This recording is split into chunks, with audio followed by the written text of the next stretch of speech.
In the first millennium, great Buddhist monasteries were established in the plains of eastern India and in Kashmir. These were intellectual centers where the science of the mind was studied in great detail. The finest intellectuals analyzed the path, the steps on the path towards Buddhahood or true knowledge. They sought to create a logical path which would lead us step by step towards that knowledge. These vast universities had hundreds of teachers and students who came from across India and from the many countries of Asia that had embraced Buddhist philosophy. The greatest of these was here at Nalanda.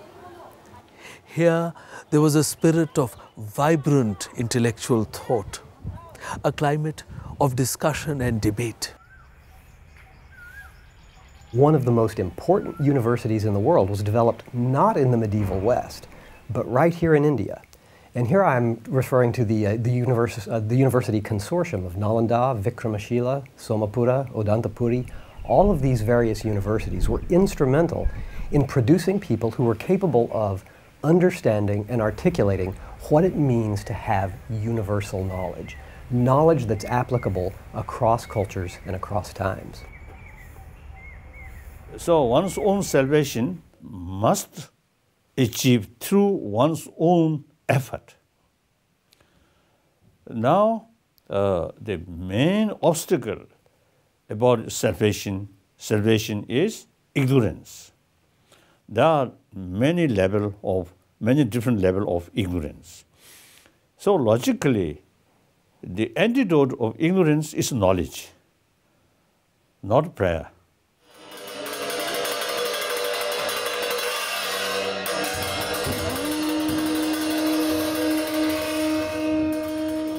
Something which is so unique of Nalanda University in terms of its knowledge and wisdom is the tremendous logic, tremendous metaphysics, and the tremendous study of epistemology, which are all utilized to bring about incredible depth of the warmth in the human being. Tibet did not have a written script till the 7th century. The acceptance of the Buddhist faith entailed the understanding of subtle philosophic concepts and profound commentaries. This transfer of knowledge would not have been possible without translating and writing it down. A very sophisticated language and a script capable of preserving this knowledge had to be formulated.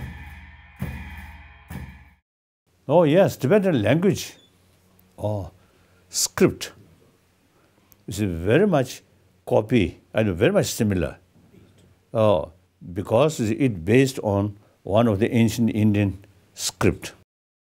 Once Buddhism reached Tibet and started translation, then the vocabulary which in Buddhist tradition then translate into Tibetan, not available in Tibetan language, so created new words.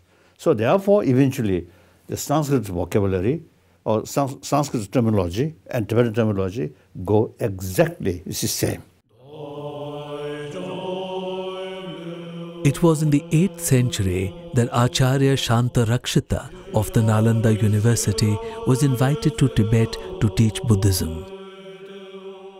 There were some practitioners, but there were no tradition of monkhood in Tibet, in Tibetan community. So Shanta Rakshit has greatest contribution in establishing the monastic community in Tibet. So what he did was that while the richness, the main content of this whole legacy, which is in the form of philosophy, so that he started to impart by means of the logic. So he introduced logic there in Tibet. So with the study of logic, then you can't really escape. You can't really have room for diluting the concept. So the logic is like a very precise container. So I think Tibetan quite fond, you see, use Nalanda name. So all Tibetan tradition, each different tradition, their original sort of masters all come from Nalanda. So I usually describe Tibetan Buddhist tradition is a pure lineage of Nalanda tradition. So I also, you see, start from age from 6, 7, already start memorizing these texts of Nalanda. At that time, I do not know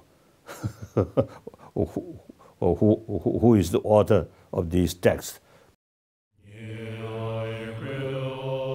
Atisha was another great teacher who was persuaded to go to Tibet in the 11th century. He had studied at Nalanda and was a teacher at the Vikramshila University, also in Bihar.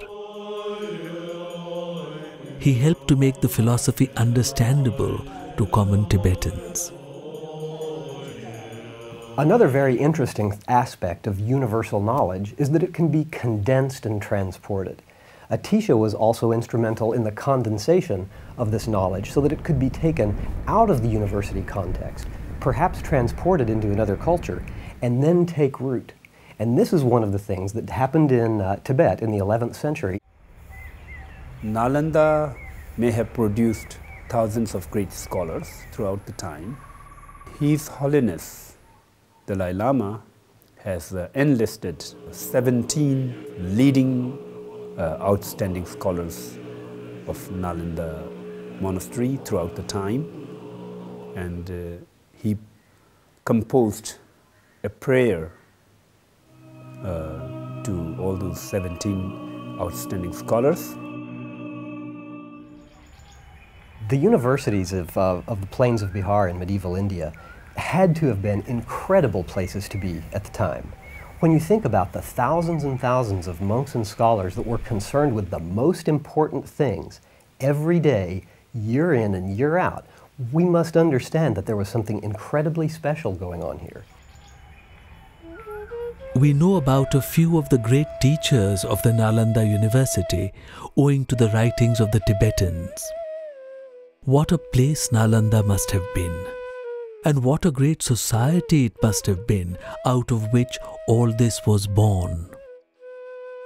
A society which gave so much importance to rational thinking and the logical search for knowledge. Truly an intellectual society. India, sacred land. Anything from India is something very sacred, very holy. The monasteries re-established in South India are of the larger monastic institutions in Tibet, and they continue the traditional study of the all Tripitak through its commentaries. So this knowledge is a pure knowledge. It has nothing to do with dogma. It has nothing to do with, a religion as such. So therefore, I call it as a legacy of India, the legacy of the world. So it must not disappear. It must remain for long. India is an extraordinary country. Mother India, really, Mother India. India is one of the most religious, wrong word, the most spiritual countries on earth, because Indian people have a very deep understanding of the spiritual life.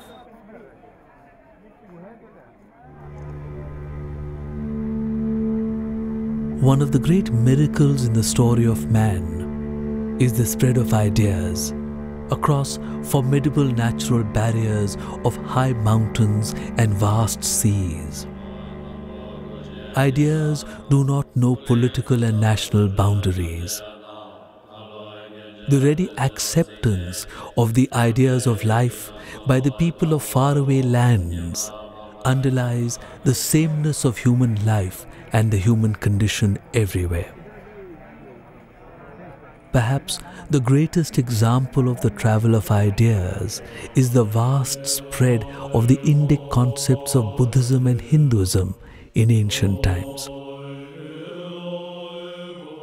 These ideas were warmly accepted wherever they went. From Sri Lanka in the south to Mongolia in the north, from the river Volga in the west to Japan in the east. So therefore, I always describe, or when I met Indian, I always say, you are traditionally our guru. We are Chela. You Indian are our guru.